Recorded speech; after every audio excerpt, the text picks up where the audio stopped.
I want to explain some things that collagen can do for your body that you probably have never heard before. Out of all of your body's protein, 30% of it is made up of collagen. That might not mean much to you until you realize that most of the dietary protein you're consuming is only like 1 to 3% collagen. So there's a huge gap between the dietary collagen that's coming in from your diet and the collagen that's ending up in your joints, your tendons, your ligaments, your muscles, and all of the other connective tissue that holds everything together. Also, the more tender the meat, because people love tender meat, the less the collagen. People don't like to chew the gristly, tough meat, but in reality, that's where you get a lot of collagen. Tenderness means low collagen, and people nowadays don't consume nose to tail like our ancestors did, but we love our tender muscle meat. So we're getting a lot of protein, but not enough collagen.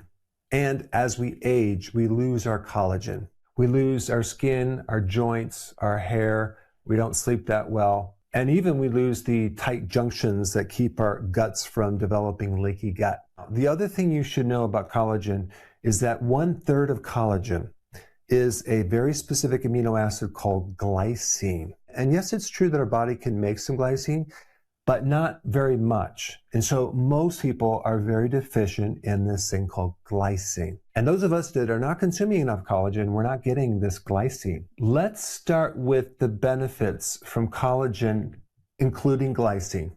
The first one, sleep.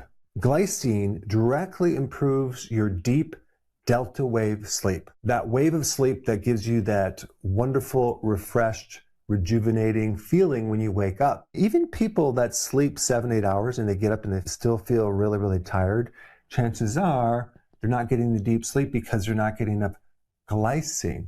Glycine also helps increase something called GABA, and it helps calm you down, and it really helps you rejuvenate through the night. Number 2, gut health. Glycine is essential to keep this gut healthy, especially in repairing the gut lining.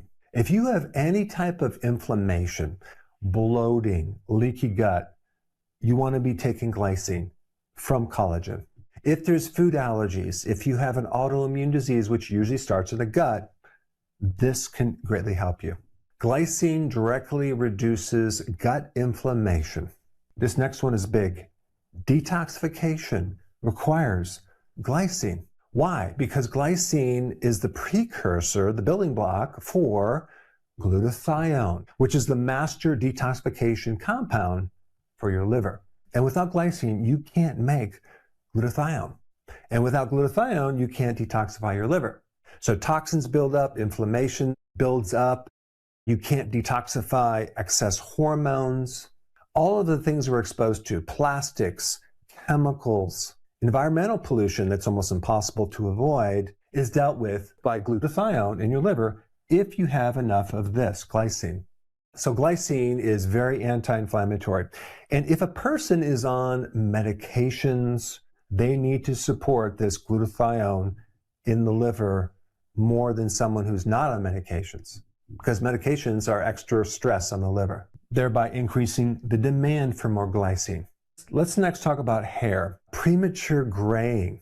There's reports that glycine can help slow that down.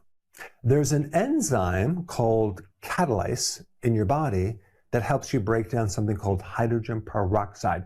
Hydrogen peroxide is made by your immune system and by other cells to help defend itself. And sometimes there's too much hydrogen peroxide, which can actually make your hair lose its pigment and cause graying. Well, guess what? You need glycine for catalase. Catalase is dependent on glycine, or it just can't work. Next one, blood sugar. Yes, blood sugar. Glycine makes your blood sugar more stable.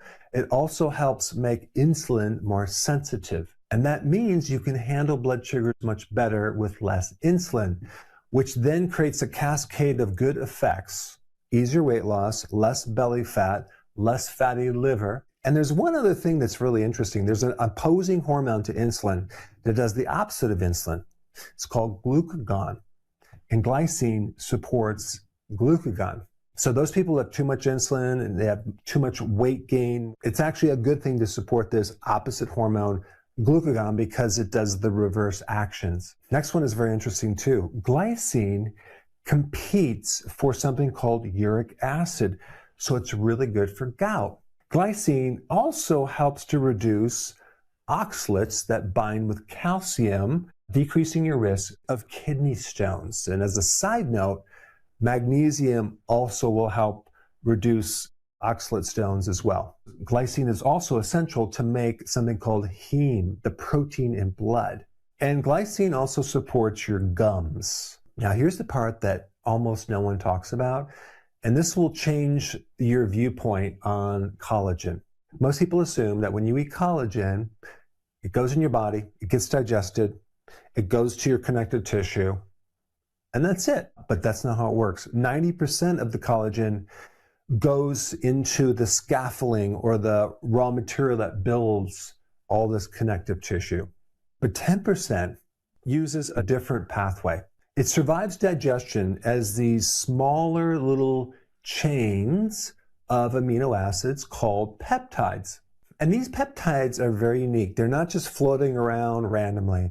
They're acting as a signaling molecule. 10% of all the collagen that you consume ends up as these little peptides that actually communicate to something called fibroblasts. These are the cells that help repair your tissues and rebuild collagen. And so think about it. When you eat steak, fish, eggs, chicken, you're not getting a lot of collagen. Even if you consume whey protein powder, you're not getting a lot of collagen.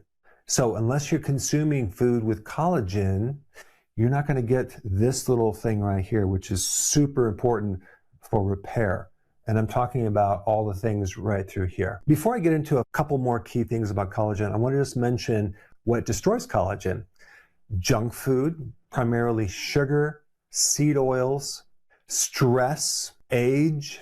When you're like 17 years old, you are at the peak of your collagen production, your elasticity, your skin, your gut is at its best it's ever going to be, okay? Then as you get older, it starts going down and down and down and down. I remember when I was 17 years old, I could literally jump off my roof and not shatter.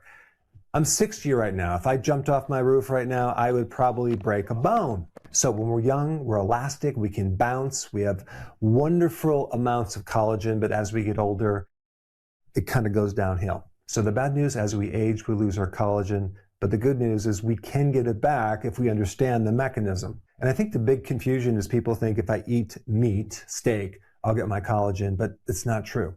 So as far as glycine goes, you want to have between 4 and 10 grams per day, and you can easily get that from a scoop of collagen, just one scoop. And the easiest way to do this is just put the scoop in your coffee, dissolve it, it's done. Another way to get collagen is through bone broth, or take a whole chicken, the entire thing, put it in the crock pot and cook it all day.